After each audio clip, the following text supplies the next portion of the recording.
na po tayo mga kasapi sa aking farm. Ngayon po ay andito ako ngayon sa ginawa namin na ruweda o gradas. Andito ako ngayon.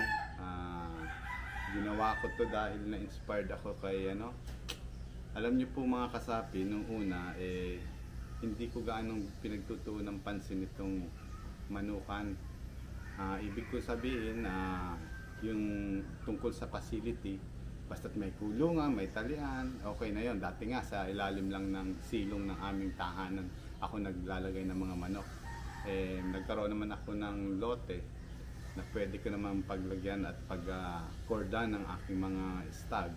So sabi ko napakaganda ng mga pinaliwanag ni Mr. Amano.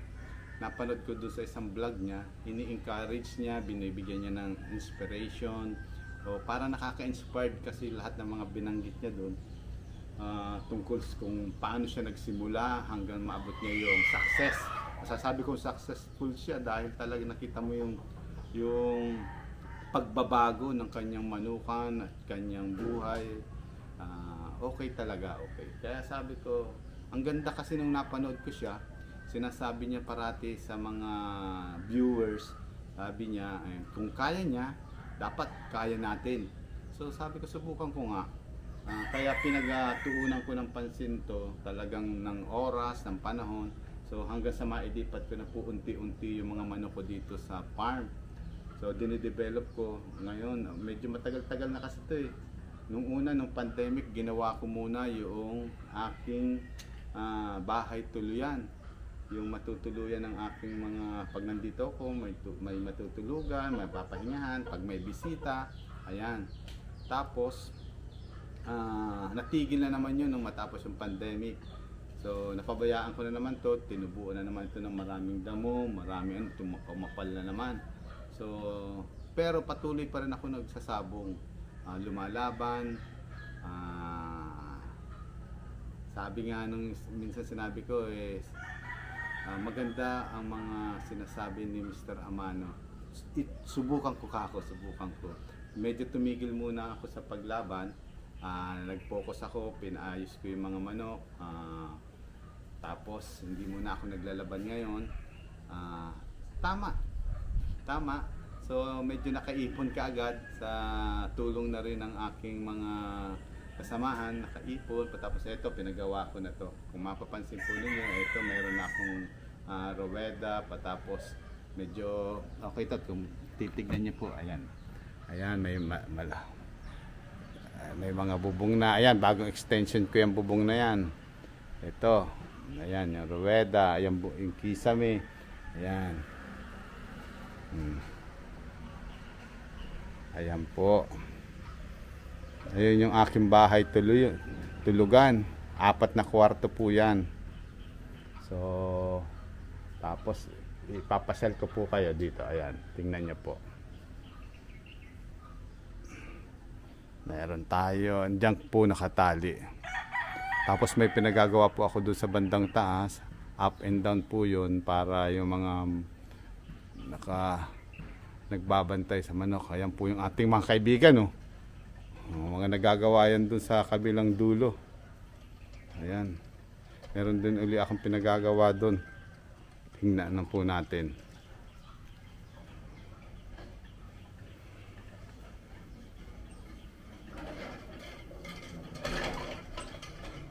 Ayan. May 2 pintuan ng CR.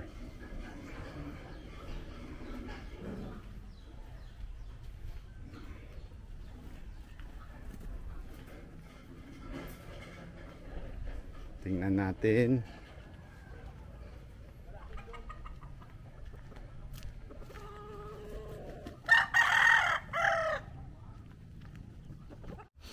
Dito.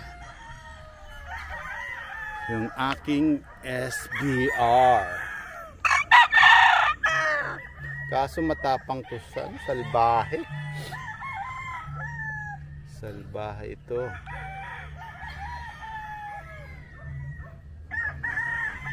Yan yung aking broodcock SBR. Tapos ito naman yung stag kong kanawayon.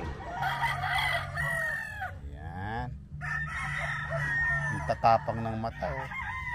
Nag-o-orange na pula na nag-o-orange.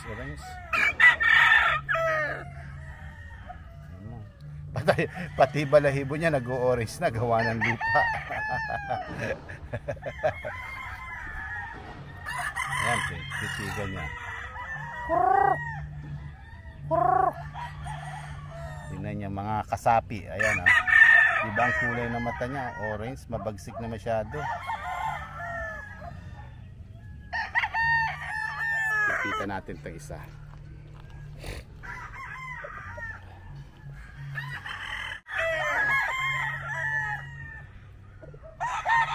Ito nakakross to sa round head. Kanawa yung mother, tapos round head yung Gary Gilliam round head yung tatay, ay yung nanay. Yung brood stag nito, kanaway. Cross ko doon sa Gary Gilliam roundhead. Straight comb. Tingnan nyo rin to, malupit tong pumalo. Orange din ang mata, halos red na red, patas nag-orange.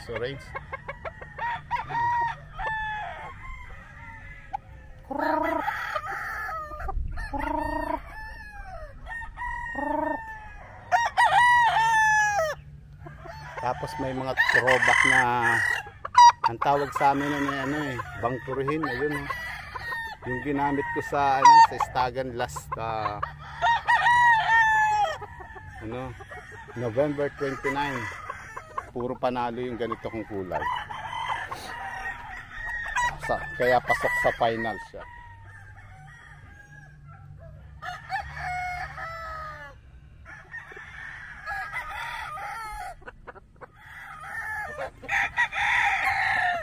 Ito kanaway hatch.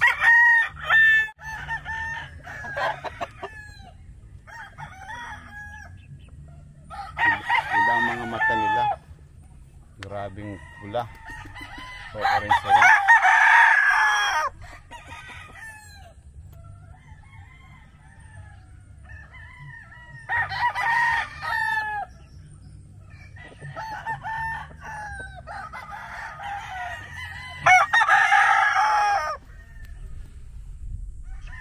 Ayan, throwback.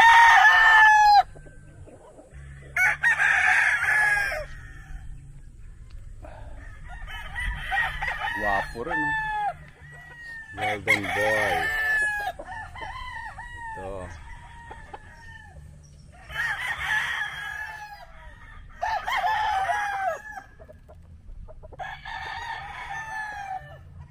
Magandang pumalo to, bigay na bigay ang paa.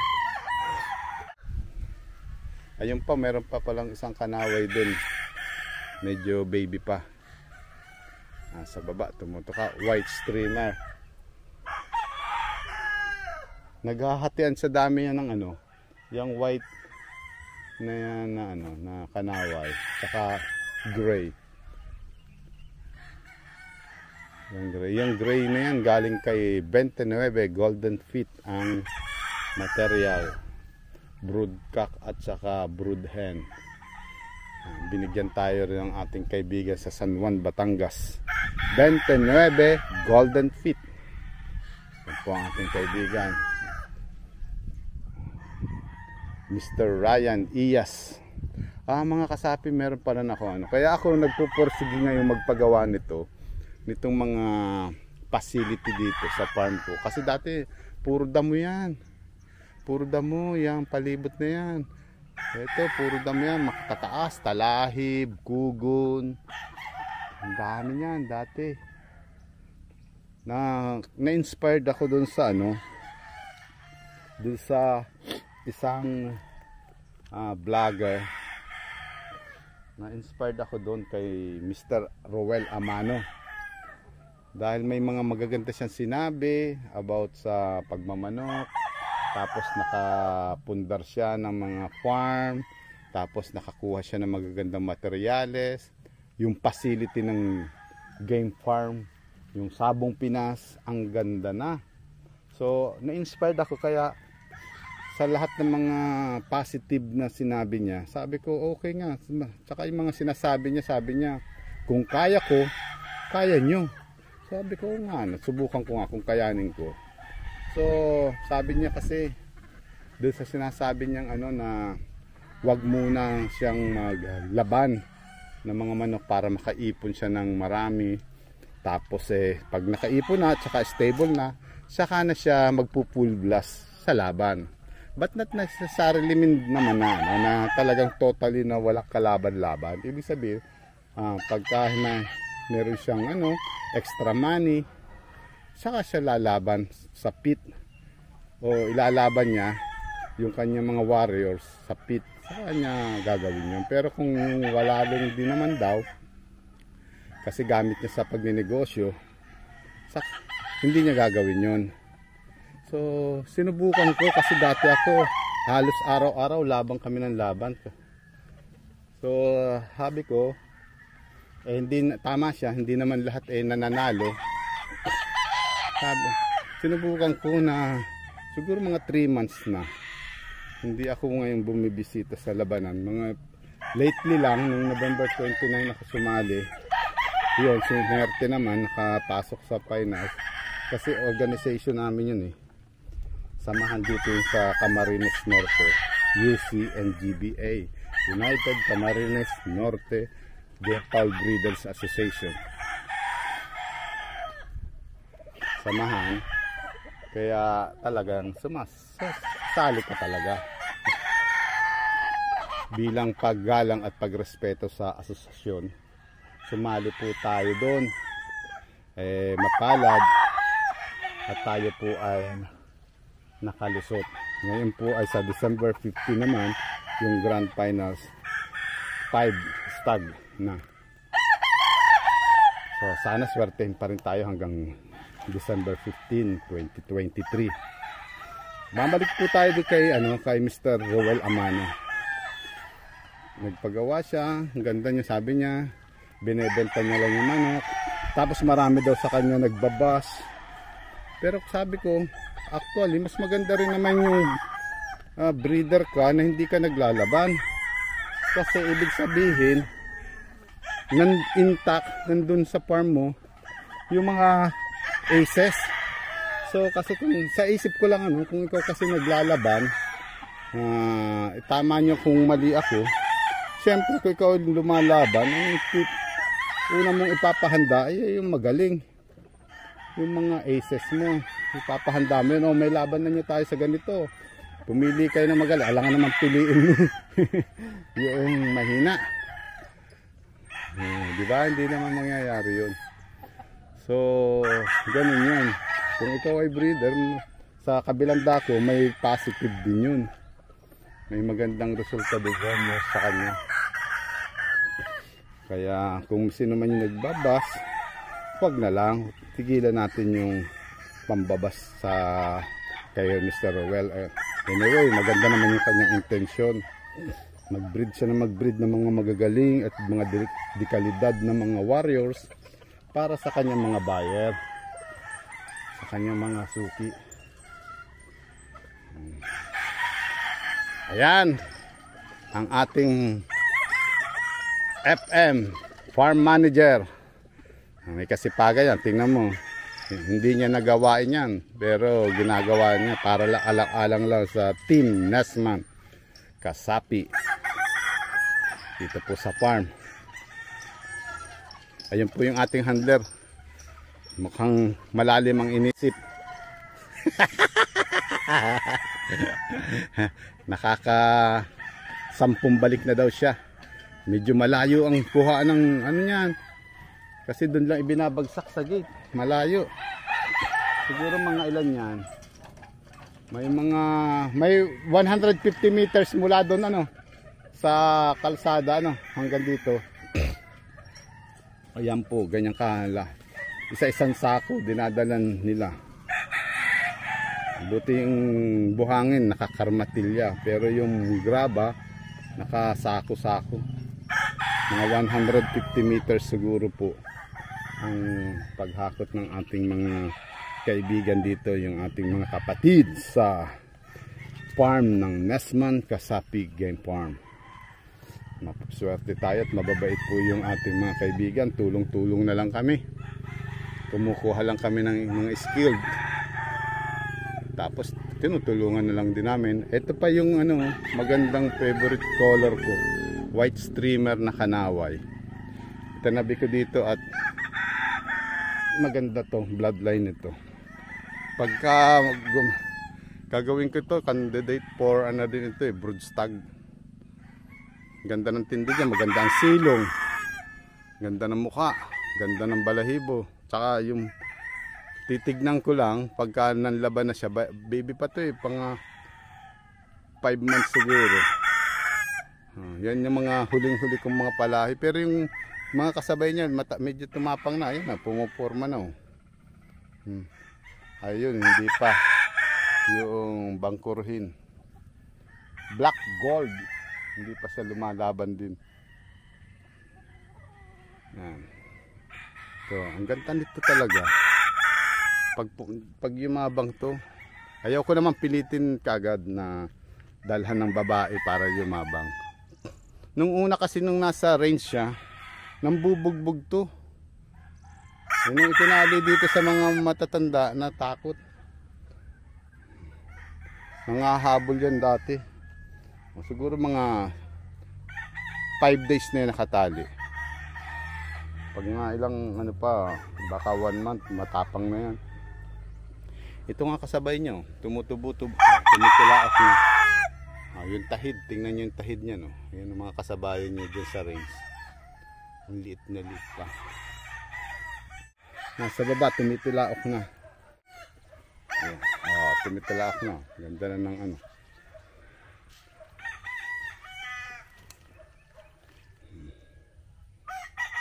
mga late born.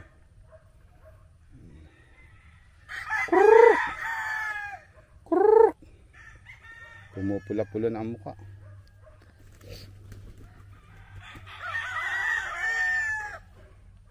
Pumupula-pula na.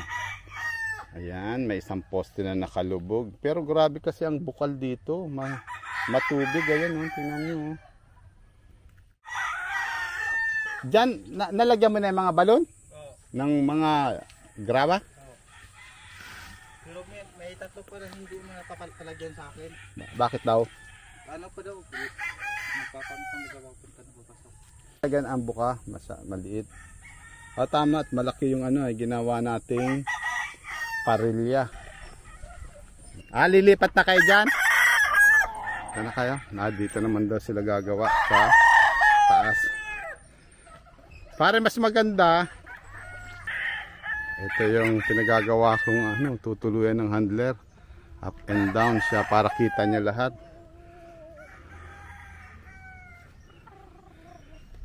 Sana magawa na, pero meron naman ng Poso Negro yan. Ayan yung Poso Negro niya. Ito ang ito ang mga dirador ng ayan. Kaway-kaway kayo. Boss, okay lang po ito, boss? Sige, basta ginawa mo. Ito kung ganito kalaki ang step. Oo, okay. Yan. Ano pa rin. Step ng sana pare habang nilalason nyo na yan, Magalulan po, boss. Hindi pwedeng basa pa po. Opo. Pag nilason po, mawala din po. Ay, oo. Nga pala 24 hours. 24. Ay, dapat pala mabubungan na. Opo. Mabubungan na po mamaya. Mabubungan pa di mamaya na. Mabubungan, wala pa nga yung panglagay sa NEPA. Ito lang po ang post na step nyo. Oo. Yan. Ito po ang ating foreman. Nag-aala Tarsan.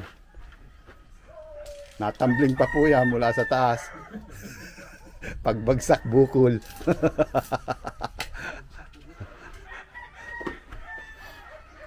Ito na boss ang gamitin ko po. Alin? Tubular na detress tsaka ano. Sige. Tapos ang step natin yung angle na lang po yung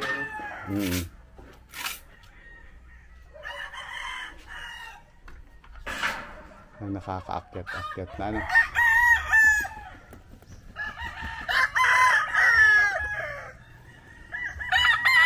Ayan. Yung ating bangkuruhin. Ito talaga, pag nakita mo maglaro, ang taas ng lipad, tsaka ang paa, bigay na bigay. Ayan. Ayan. Banded rin yan ng WPC.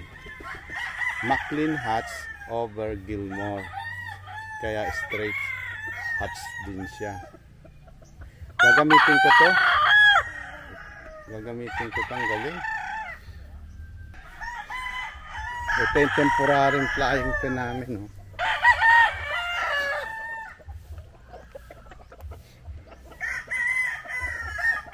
Ayan yung temporary flying pin.